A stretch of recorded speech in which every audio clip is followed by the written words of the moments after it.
Jack Manifold uploaded this video, and he was talking about the problem with slop videos on YouTube. And I thought, oh god, here we go again. This is going to be another video talking about me. But I think what Jack's getting on about in this video is like, everyone seems to be starting a second channel now. Because if we look at his main channel, because Jack's always been really interesting because he's moved away from basically, because he was known from Minecraft, right? But now he's kind of, yeah, like no uploads for basically a year on this channel. And then he's obviously Who the hell over... are you? Those of you who are aware of me before I made this channel, you'll know exactly why I made it. When I made my main channel, every single time I uploaded, I had the philosophy that it had to be better than the last video. Now, this wasn't always the case. It's not like I fulfilled... it's such a vicious cycle to get into, eh? Like, you always think the next video has to be better and better and better, like constantly one-upping yourself. That's why with the main stuff, I started hiring like animation teams and, you know, set designs. And then I did a Breaking Bad reaction video. You guys remember that? That was a very well-received video, by the way. Everyone loved that video.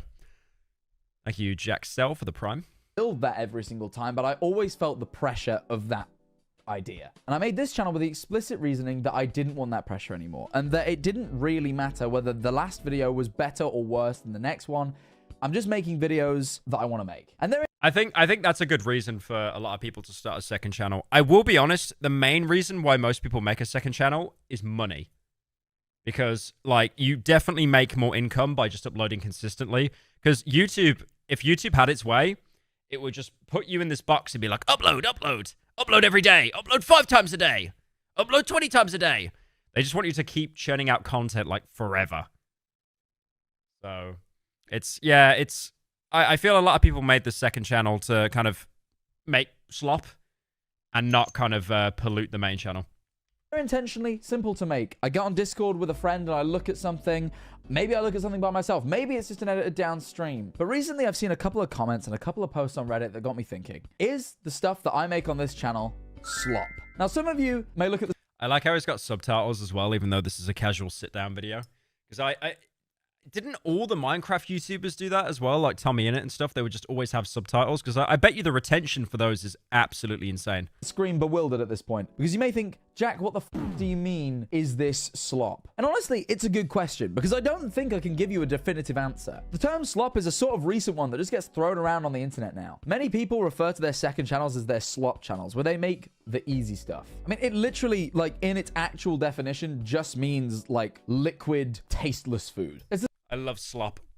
I love slop. And I will die on this hill. I popularized that word. I absolutely popularized that word. And then it's somehow contaminated. Like, dude, there was a video of the guy who explains memes. I forget his name. But even he said the first instance of slop being used was on my subreddit. So by proxy, I started it. Okay, and then it spread to like pretty much every other part of the internet. The stuff that you feed like pigs or livestock. But when using this... It wasn't behind the meme, shut up. Internet context, I suppose the idea... Do you remember behind the meme? Hello, internet, and welcome to Behind the Meme. Idea is that... Today we're going to talk about Me Gusta. The content you are making is like the bare minimum. It's this sort of flavorless shit that your audience just consumes. And I'll be honest, I don't really like that idea. Now, as I said, I don't want this channel to be highbrow particularly. This is my second channel, and although right now it's the only place I'm posting because the main channel's on hiatus, that will be rectified one day. And when that day comes, this is going to be the place for the simpler stuff. The stuff that I can guarantee I can churn out at a regular cycle. My workflow is ever changing. Some weeks I'm really busy. Some weeks I'm really free. And with the type of content I'm making over here, that sort of reaction commentary type stuff, I can guarantee that I can make one a week. I have that time. But on the occasion I've done more highbrow stuff like the vlogs or the more artsy stuff, I can't guarantee I always have time for that. Some of these are real productions that need camera people and lighting and locations. And like, there's so many moving factors. And on some weeks, if I have like a podcast double recording or I have an event. I think one of the worst things that can ever happen to a YouTuber is like you put so much effort into a video, like production value and stuff, like what he's talking about, and then a video underperforms. I can't guarantee that's going to get made. I can guarantee that I can get on Discord and look at a funny video with friends. But I'll be honest, even recently that's kind of slipped, where it's just been recycled live streams. I'll be completely transparent. I'm going away to Japan in like a few days as of this video being... Another YouTuber becomes a weeb. It's over. It's over. What? We don't all have to go to Japan, man. Come on. Settle down. Settle down. uploaded for 2 weeks. And then after I get back, I'm home for like a week before I go on tour for another 6 weeks. I'm away for like 2 months. My schedule doesn't exactly slow down when I get back either. So I'm doing like the most filming I've ever done to make sure our podcast and this second channel is backlogged to cover that break. And I have let the quality slip a Someone in chat said PewDiePie's house. little bit over here. The last couple of videos have just been recycled live streams and be looking at like Instagram Reels or TikToks. And I'll be honest, they're not the best I've ever made. I don't think they're bad. They're fine, but they're just that. They're slop. And I just want to make a promise now that although I can't guarantee that there'll never be another video like that again, I mean, you know what? Cannot wait to I see actually kind his... of enjoy looking at Instagram Reels. I'm going to guarantee you now that there's not going to be much of it. It's going to be occasional. It was actually a good luck symbol in several ancient cultures and repurposed. That's crazy. It's going to be when I really can't afford to do anything else. Unlike recently where it's been a little back-to-back. I mean, it's been split up with the vlogs, but not everyone's watching those. I realize some people are only here for the stuff they're used to, and the stuff they're used to has been the lower end, so I apologize. But in a way, I'm kind of glad that I had this. I feel like he's doing the exact same thing I did, where you just make a video, you kind of realize the slop is becoming a bit too sloppy, and then you kind of make a video being like, okay, we're gonna slow down the slop presses just for a little bit, One, it told me what you guys kind of expect from me. I saw the point at which people started making comments about this sort of stuff. I saw the point at which, like, the content goes from being reaction. Thank you, Laszlo, for the prime. And fun stuff where I actually add a little bit to being just stuff. And it also taught me a lot about the internet on the whole right now. And this is kind of what the rest of this video is going to be about. You see, I'd say I'm really not the only person that has done this. There are some creators who do this full time. Do not name drop me. Do not do it. Do not name drop me, Jack Manifold. Do not do it. For a living, this like slop content. And there's no shame in that if that's what you want to do. I just realized it's not what I want to do. I don't think anyone likes to do slop content, bro. Let's be real. I don't think anyone actually enjoys it. And yet, despite that, here I've been. I genuinely think one of the only people that actually enjoys doing slop content is probably someone like Critical. I mean, I take some enjoyment of it, but I mean, I would definitely be lying if I tell you that I deeply care and I'm super invested in everything I talk about. Most of it, I record it and then it's like, oh, what did I say in the recording? I forgot. Been doing it. And look, people talk about the internet changing all the time and how it's different from what it used to be. But this is the first time I've ever really realized. Dolan Dark does. Okay, you can have that one. But bro, if I could make videos a minute long and not have to milk them to get mid-roll ads, holy, it'd be so much easier. Realize exactly what that is. And this. Welcome back to Slop Live. Today, Mr. Beast is under some fire for a claim that he made on Twitter. This is the conclusion I came to. On pretty much all social media now, most people, the majority of people posting on there are not there to make art anymore.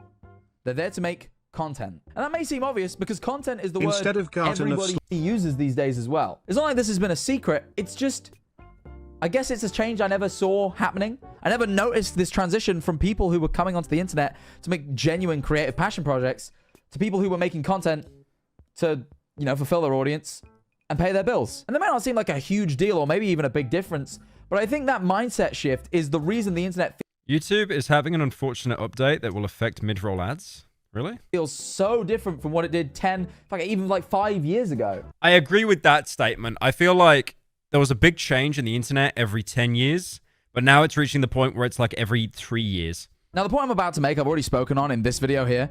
It's probably because everyone's watching too many TikToks, like just short form videos. So I'd encourage you to go watch that if you want my full thoughts. But when I started watching He doesn't look very happy in that thumbnail. YouTube like 12 years ago now, the content was original and creative. And the things that were big were the most original and the most creative things. Albeit a lot of it was very stupid, but it was... You said big and it like really caught my attention for a second. I don't know what's wrong with me, man. Genuinely. fresh, I suppose. And what that did is it encouraged creators to try things. When you see the top thing is something so strange that no one could have thought of it in their wildest dreams, your the TTS wild, is crazy loud. thoughts Yeah, I'll lower it. feel like there's something that might work. But now all I hear from other creators or see on YouTube or even nearly slipped into myself is this slop pipeline. And there's a really simple reason for this. The videos that perform the best are these slop videos. I mean, look at my channel. All the biggest videos are Instagram Reels reactions. I mean, admittedly, all the ones first. With J Schlatt, with J Schlatt. Make sure you say it's with J J Schlatt. Schlatt. But then after... It's always, I swear, like, if your channel's on, like, life support or something, just get J Schlatt out. He's in this perfect predicament right now where J Schlatt does not upload constantly. So if you have him in your video, people want to see more J Schlatt. because he doesn't actually upload too frequently.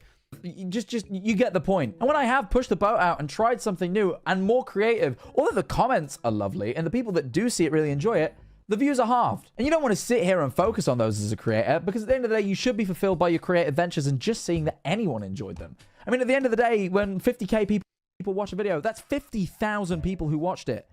I can't comprehend that amount of people. The video I did the other week about supercars, that in my opinion did not perform very well, had as many people watch it as one show at the Taylor Swift Eras tour. Yeah, that video, my face cam was covering it, but that video was on 50k views. I think this is something that Jay Schlatt actually talked about himself. Like, it kind of annoyed him that he'd get so many views by just doing TikTok reactions or Instagram Reel reactions. But then, like, when he does something really big, like organizes a bunch of YouTubers to do dodgeball, it performs like half as well, even though I had so much more effort put into it. Have you ever been there? Have you ever been to... I mean, it's like the current meta on Twitch right now and YouTube. It's reacting. Do you remember like Hassan and all that, and they were just watching MasterChef while eating and stuff? Like, that's always been a meta. Like, genuinely with me, right? I would love nothing more than to just play video games when I stream. I would love that. Like, look up all these niche games and stuff like that. You know, and I do that. I do make time for it. But at the same time as well, it's like, whenever you're playing a game, the views will always slowly go down and down and down because people lose interest because it's not instant release kind of content. But then, you know, the meta, unfortunately, is to, like, play someone else's video and then talk about it, you know, like, interact with the video. Or you could, oh, God, or you could just raise your eyebrows like Asmongold sometimes. Thank you, E, for the 27 months. How many Dame bars can your cute mouth fit? Why are you asking that, young man? Why are you asking that? That arena, it's electric. But the YouTube dashboard and the constant down arrows comparing you to your previous videos and the YouTube homepage... Hassan got banned off Twitch.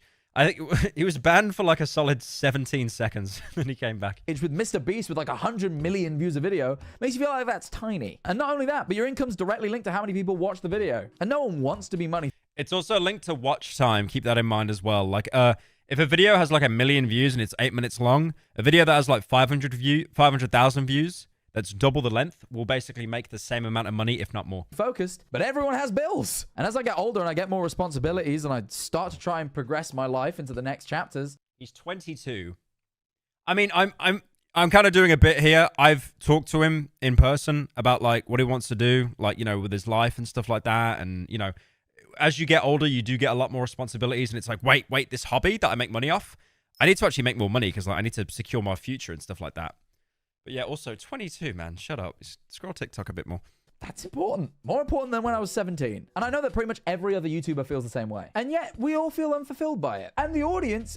I do like that comparison he brought up, though, as well. Being like, you know, you can get a video that does really well. And then it's like, oh, yeah, Mr. Breast went to a pyramid and he got 200 mil in a day. You're not doing good enough, gay. Comments don't seem to like the videos either. But then you get caught in this question. If the audience don't like it and the creators don't like it, why is it getting more views? It makes you consider whether the change is not in the... I mean, a good example is like, I did a video on pirate software, right? And I didn't really care for the video. I genuinely didn't. Like, we did the research. We got all the facts right in the video. I don't mean to the extent that we were lazy. But then when I went back and it's on like 2 million views now as a Slop video. And it's like, I genuinely hate the fact that the stuff like that is what actually pulls in the most amount of views. The creators, but in the consumption of social media. Like, I played Total Chaos, which I did a video on like years ago on the main channel. It's called the second best video you never played. I did a video on Total Chaos and I put it on the second channel. And it's like, I don't even think it's on 200k. Like, it's basically a flop. But still, like, you know, it's drama. Give me drama. I love gossip. Yeah, it's a real chicken and egg situation. Like, did YouTubers start making more and more slop over the years, forcing consumers to watch more of it? Or did consumers start watching more of it, forcing creators to make more of it? I think Slop definitely became more popular. I think Critical was like the original like Slop king. You know, kind of like someone that would put out videos daily talking about like, you know, drama of the day or drama of the week or, you know, playing video games. I do love Charlie's content, but like, yeah, I mean, and then what happened is after that, I think a lot of people saw that and it's like, wait, I'm putting in like loads of effort and this guy's getting the same amount of views by just talking about Sonic the Hedgehog for 8 minutes. Oh, I see. And then a lot of people switch gears, and then they started to make their own second channel because they didn't want to pollute the main by doing Slop and stuff. I think one thing as well I did want to mention, like, no one likes to talk about this because it's really embarrassing to admit, but it's like, I definitely feel, especially like in the commentary scene, it is 100% like a rat race to try to get to a topic first if something happens. You know, because I could definitely tell you 100% there are a lot of YouTubers out there that if they're trying to do a video, and then they see someone as huge as Critical cover it first, they'll probably just think, oh, it's over. Because I've definitely been there before as well.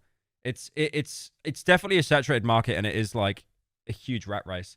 I mean, that's why I'm happy I got, like, you know, I'm bringing back ASOT and stuff like that, a series of tubes. So I've almost got like a little bit more breathing room now where it's like, okay, you know, for example, Pokimane and some of the other Twitch girls being harassed by this stalker. And I thought to myself, like, immediately, Charlie will cover this within the next 5 hours. Like, I cannot get a video out on this. It's impossible. But then it's like, we can still talk about it and stuff, but we can put it into an actual, we can put it into a series of tubes as like kind of a bigger retrospective and stuff. No. And with no one seeming to be happy with the situation, there's no indicator. I suppose another thing that crosses my mind is online influencers and streamer and content creators' opinions on topics seem to be the most relevant now. I definitely think part of that is because of like the whole TikTok clip farming and stuff like that as well. Like trying to get opinions and stuff.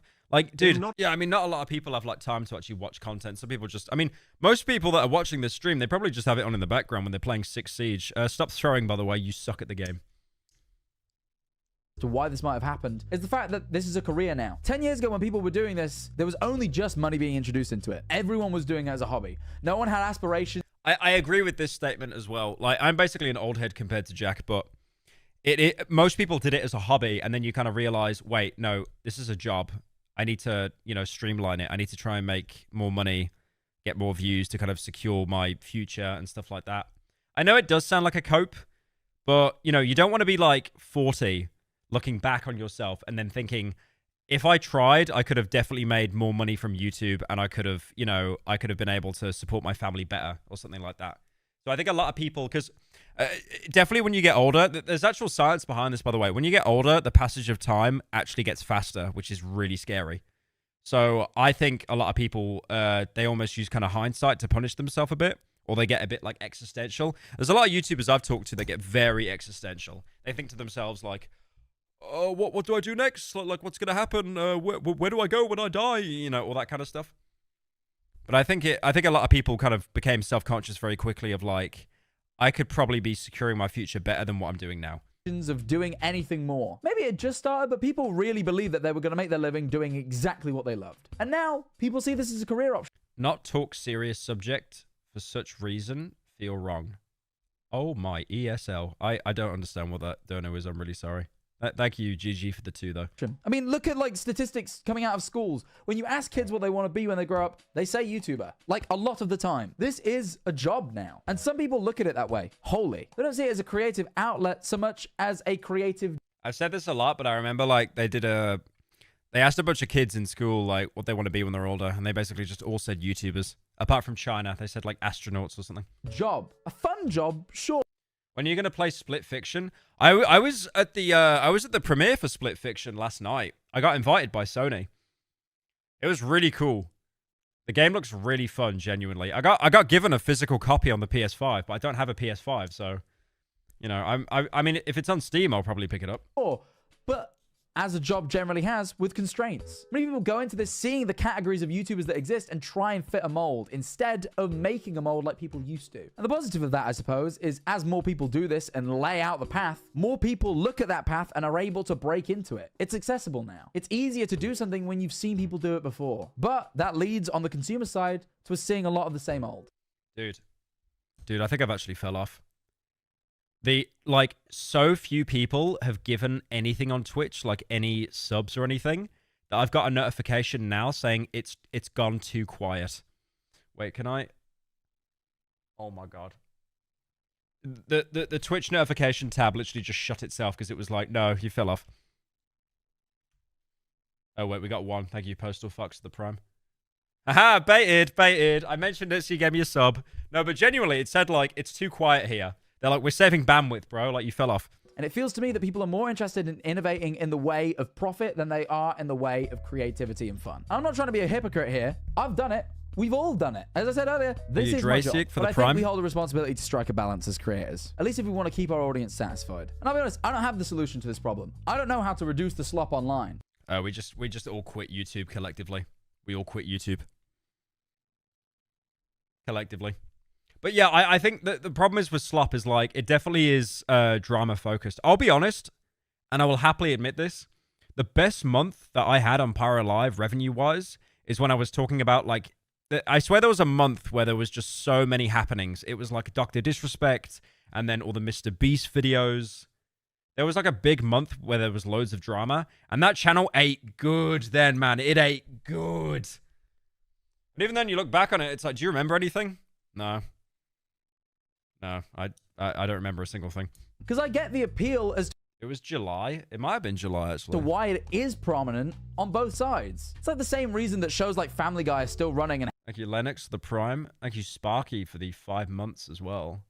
Thank you, Sergio, for the Prime as well. have been for like nearly 30 years. They're easy consumption. Over the years, life has gotten more and more stressful for people. People work longer hours and get less pay. Stress is high. And most people I think one of my biggest worries as well is like, as my channel's gotten bigger as well, I've had to take more people on, like get more kind of like editors and stuff like that, and people to help me put videos together.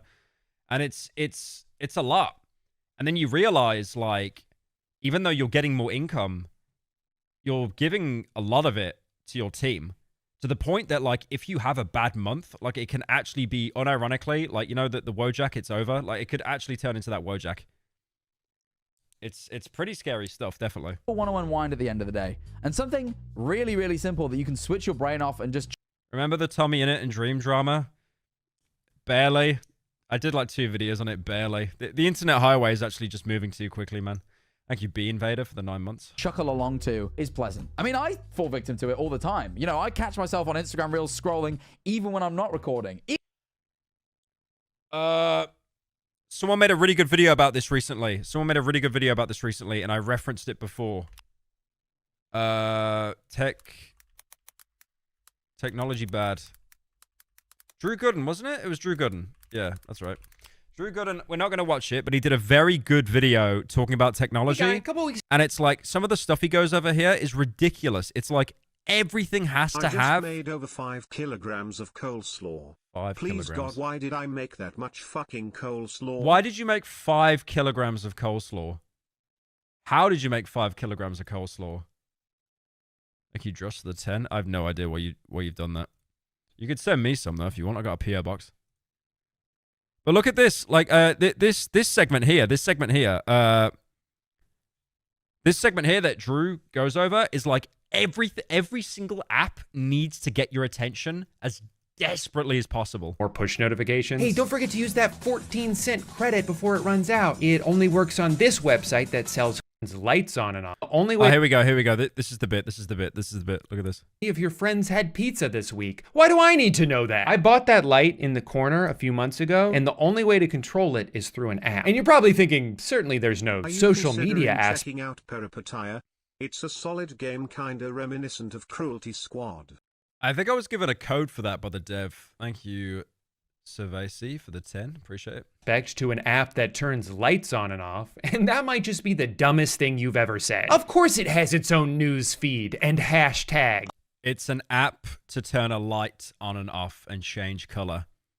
Of course there's a pop-up telling me to take the Govi app user experience survey so I can earn 50 Govi points and a chance to win Govi merch. App is a goddamn joke now. Worst change to an app that could ever happen. Can't even remember my dream Why view does settings everything anymore. May as well needs a check on my social lights. tab? To savvy users. So I agreed to the savvy terms and conditions and they congratulate you. Search for that video yourself. Was that helpful?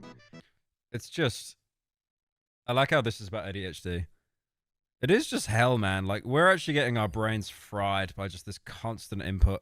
Even if I don't want to, even if I'd rather say that I was watching some high piece of art, some amazing movie, I catch myself in these cycles. So maybe the problem isn't with the way we consume or create media, but but the way we live our lives and what we now look for in our escapism. Maybe as life becomes more complicated, our media becomes simpler. But that longing for something with more substance tells me that that isn't what we want. I don't think I've met a single person who says that Slop is good, other than anyone looking to line their pockets. Look, I'm not going to tell I think Slop's very good. I take back everything I said. Slop is very good. you to stop consuming it. I'm not going to stop, and I'm not going to stop creating it completely. I definitely want to raise the standard of what I'm creating. Yeah, I mean, even the point he's making in this video, like, it does make money. He probably gets more of a return doing Slop than, like, a big main video, you know, that would take months to make. On this channel a bit. When I look even 4 months ago when I did the video with Baby No Money or with James Marriott, those were just a little bit more original and a little bit more me than the stuff recently. And that's enough for me. That's all I want to do. This can still be light entertainment. And I think people want that. Honestly, I think everyone just needs to find their balance. I can't believe I'm saying such a stupid sentence, but Slop is a spectrum. If you put like baby sensory videos on one end and like Oppenheimer at the other, everything sits between them. And at any given point, someone might want to watch something at some point on the spectrum. And it's all to do with their age and their taste and their lives. So really, there's a space for everyone. But I can't help but feel that we're just a little bit too close to this end of the spectrum. But I have faith. I think the more and more I hear the sentiment that I mean, YouTube is one of the most accessible websites in the world to like upload your own content onto. All you need to do, boys, being a YouTuber is very easy. All you got to do is buy a $500 microphone. It's this one here. It's called the Shure SM7B. Very nice. everything's getting a little too sloppy, I feel like that brings us closer to returning to the golden age. The age where people's just making what There will be no golden age. I'm really sorry. There will not be a golden age. It's I don't mean to be like bitter or petty.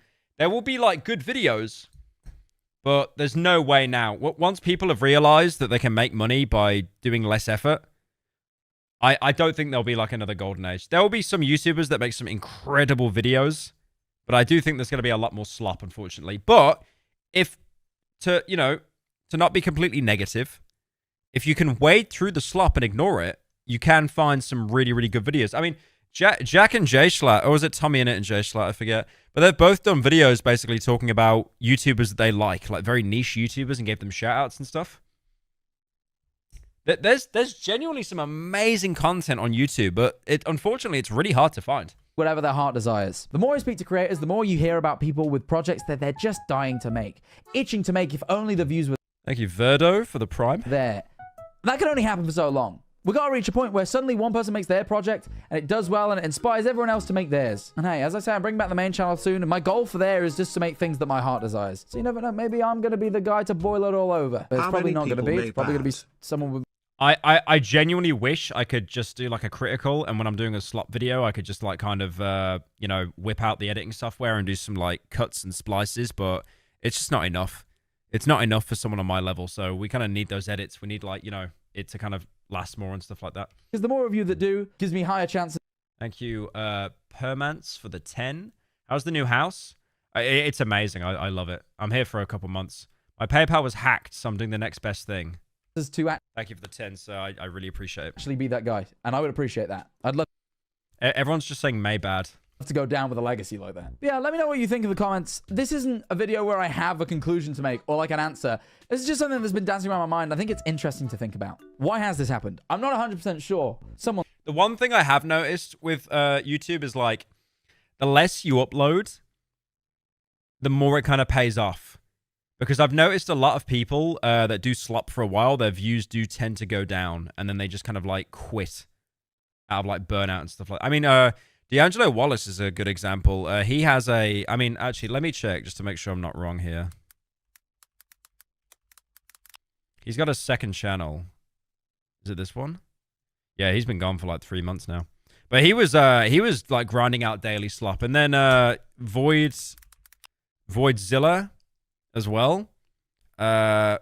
He's got a slop channel, and that channel does insanely well. And he probably, I'll be honest with you, he probably looks at the revenue that these videos make, and it's like, what the fuck? I made just as much money just yapping behind a green screen for 10 minutes as opposed to these huge, like, high production videos. Like, it really does skew your perception, and it makes you just think, like, oh my god, I've been doing something wrong the entire time. But that's not what made you like, these videos did not make CoffeeZilla popular. They did not make him popular. These videos here did not make me popular. They did not. They came for the main stuff, the important stuff, And then, like, some people might then go over and consume a bit of the slop. Yeah, check out Jack Manifold. He does great content. Very small YouTuber. Not a lot of people know about him.